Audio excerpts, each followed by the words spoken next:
It was my first time playing a game with my girlfriend, and I was very satisfied with my performance. But just when I wanted to play again, a group of federal agents suddenly broke into my house. I tried to ask what was happening, but one of the officers pushed me to the ground and immediately handcuffed me.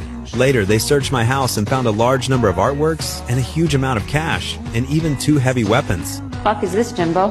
Jimmy, it's an AK-47. So no possibility of reduced sentence. I got great lawyers. They turn water into wine? Facing the accusations from the police, I didn't panic at all. I knew that even if I ended up in prison, my father would definitely find a way to get me out. However, what I didn't expect was that this time, my father, in order to protect the family's interests, made a compromise with the prosecutor. He told me that if I pleaded guilty, the judge would only sentence me to 4 years in prison. Although I found it hard to accept, I reluctantly agreed under my father's insistence. So, in court, I publicly admitted my crimes. But later, the judge claimed that I had possessed heavy weapons for my own personal interests and sentenced me directly to 10 years in prison.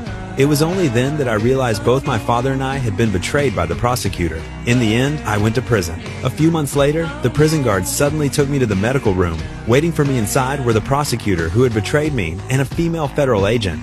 The female agent said that she had found out I was doing quite well in prison. I had built friendly relationships with all the major gangs and was even running my own business inside. They valued my ability to get along with anyone, so they wanted to make a deal with me.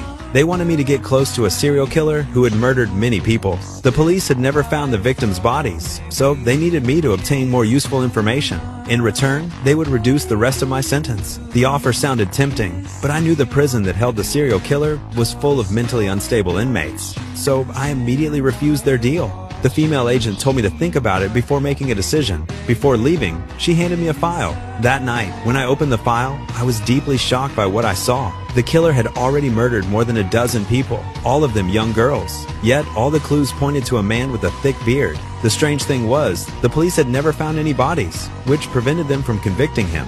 After reading the file, I didn't know what to do, so the next day, I went to ask my father for advice. And my father's advice surprised me even more.